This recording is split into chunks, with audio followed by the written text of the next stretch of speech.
दुनिया में कुछ देश दुश्मन होते हैं और कुछ देश ऐसे होते हैं जिन्हें दुश्मन बनाना ही मौत को दावत देना होता है। ईरान एक ऐसा नाम जो सुनने में एक मुस्लिम देश लगता है, लेकिन असलियत में यह है एक मिलिट्री मेज, एक स्ट्रेटेजिक ट्रैप और एक आत्मघोषित क्रांति। आप सोच रहे होंगे अमेरिका के पास सुपर पावर है, इजराइल के पास टेक्नोलॉजी है, तो ईरान कैसे बचा बैठा है? तो सुनिए, ईरान को बचाती है उसकी जमीन, उसके नीचे छुपी मिसाइलें, उसकी परछाई जैसी प्रॉक्सी आर्मीज और सबसे खतरनाक एक ऐसा सिस्टम जो जंग जीतने से पहले ही दुश्मन को थका देता है। ये देश अपने दुश्मन से लड़ता नहीं, उसे चारों तरफ से घेरता है। ये वो मुल्क है जो डर से हमला करता है और मरने की इच्छा को हथियार बना लेता है। तो अगर आप सोचते हैं कि ईरान को हराना आसान है, तो ये वीडियो आपकी सोच बदल देगा, क्योंकि आज आप जानेंगे कि इस देश को हराना क्यों नामुमकिन है। ईरान की सबसे पहली और सबसे बड़ी ताकत है उसकी लोकेशन। ये देश बिल्कुल रणनीतिक जगह पर बसा है। एक तरफ इराक, दूसरी ओर अफगानिस्तान और नीचे फारस की खाड़ी, जहां मौजूद है स्ट्रेट ऑफ हॉर्मुज, एक पतला सा समुद्री रास्ता जिससे दुनिया का 20% तेल गुजरता है। अगर ईरान इस रास्ते को बंद कर दे तो पूरी दुनिया की अर्थव्यवस्था हिल जाएगी। ऊपर से ईरान की भौगोलिक संरचना खुद में एक बंकर है। ऊंचे पहाड़,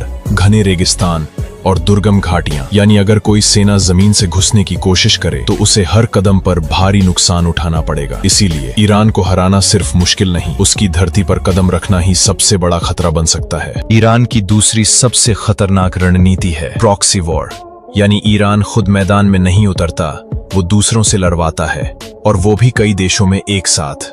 लेबनान में हिजबुल्लाह, गाजा में हमास, इराक में शिया मिलिशियाज, यमन में हूथी रिबेल्स, ये सभी ईरान के इशारों पर चलते हैं। जब भी अमेरिका या इजराइल जैसे देश ईरान को घेरने की कोशिश करते हैं, ईरान उन्हें उनके ही आसपास घेर लेता है, बिना अपनी सेना भेजे। यही कारण है कि कोई भी देश अगर ईरान से पंगा लेता है तो उसे सिर्फ तेहरान से नहीं, बल्कि 4-5 देशों से एक साथ जवाब मिलता है। ईरान ने एक ऐसा इनविजिबल आर्मी बना रखा है जो वर्दी नहीं पहनती, पर युद्ध में सबसे आगे होती है। ईरान जानता है कि वो अमेरिका जैसी ताकत से टैंक और एयरक्राफ्ट के दम पर नहीं जीत सकता, इसलिए उसने चुना है एक अनोखा रास्ता, एसिमेट्रिक वॉरफेयर का। यानी वो जंग लड़ता है वहां जहां दुश्मन सोच भी नहीं पाता। सस्ते ड्रोन, साइबर अटैक और छिपकर हमला करने वाले गरिल्ला सैनिक।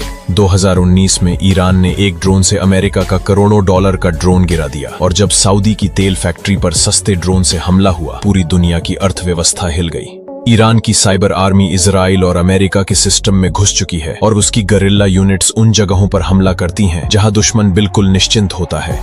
ये एक ऐसा युद्ध है जो कम संसाधनों से लड़ा जाता है, लेकिन दुश्मन की नींदें उड़ा देता है। ईरान की सबसे डरावनी ताकत है उसका मिसाइल प्रोग्राम, जो दुनिया की नजरों से दूर पहाड़ों और सुरंगों के नीचे छुपा हुआ है। ईरान के पास मिडिल ईस्ट का सबसे बड़ा बैलिस्टिक मिसाइल जखीरा है, जिनकी रेंज 2000 किलोमीटर तक है। यानी ये मिसाइलें इजराइल, सऊदी अरब, अफगानिस्तान और अमेरिका के कई बेस तक मिनटों में पहुंच सकती हैं। सबसे खतरनाक बात यह है कि ईरान ने इन मिसाइलों को गुफाओं, टनलों और अंडरग्राउंड साइलों में छिपा रखा है, जहां से इन्हें तुरंत लॉन्च किया जा सकता है बिना दुश्मन को भनक लगे।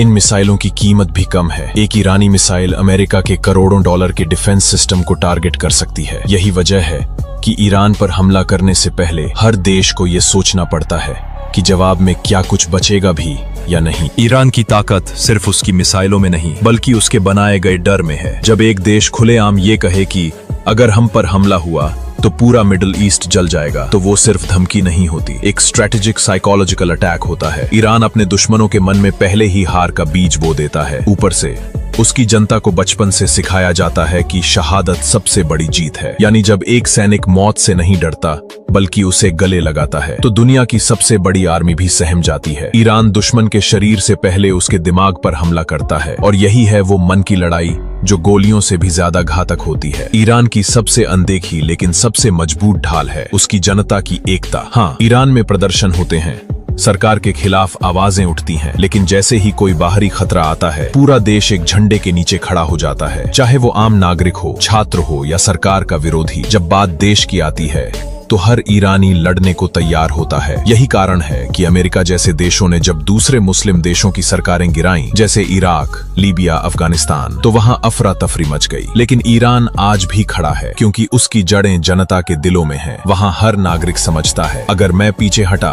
तो देश टूट जाएगा। यही सोच एक देश को एक सेना में बदल देती है। ईरान की ताकत का सबसे रहस्यमयी चेहरा है IRGC यानी इस्लामिक रेवोल्यूशनरी गार्ड कॉर। ये कोई आम सेना नहीं बल्कि एक ऐसी संस्था है जो खुद में एक देश के अंदर देश है। IRGC के पास अपनी अलग army, navy, air force, cyber unit, खुफिया एजेंसी और यहाँ तक कि खुद के बिजनेस एम्पायर तक हैं। ये सिर्फ सीमा पर नहीं बल्कि ईरान की आंतरिक राजनीति, अर्थव्यवस्था और विदेश नीति तक को कंट्रोल करता है। IRGC सीधे देश के सर्वोच्च नेता को रिपोर्ट करता है और इसे किसी संसद, कोर्ट या जनता के प्रति जवाबदेह नहीं होना पड़ता। जब अमेरिका ने IRGC के जनरल कासिम सुलेमानी को मार गिराया तो जवाब में IRGC ने अमेरिकी बेस पर मिसाइल दाग दी, बिना डरे, बिना झुके। और यही वजह है कि दुनिया जानती है ईरान की असली ताकत सिर्फ सरकार नहीं, उसकी परछाई में छिपी ये फौज है।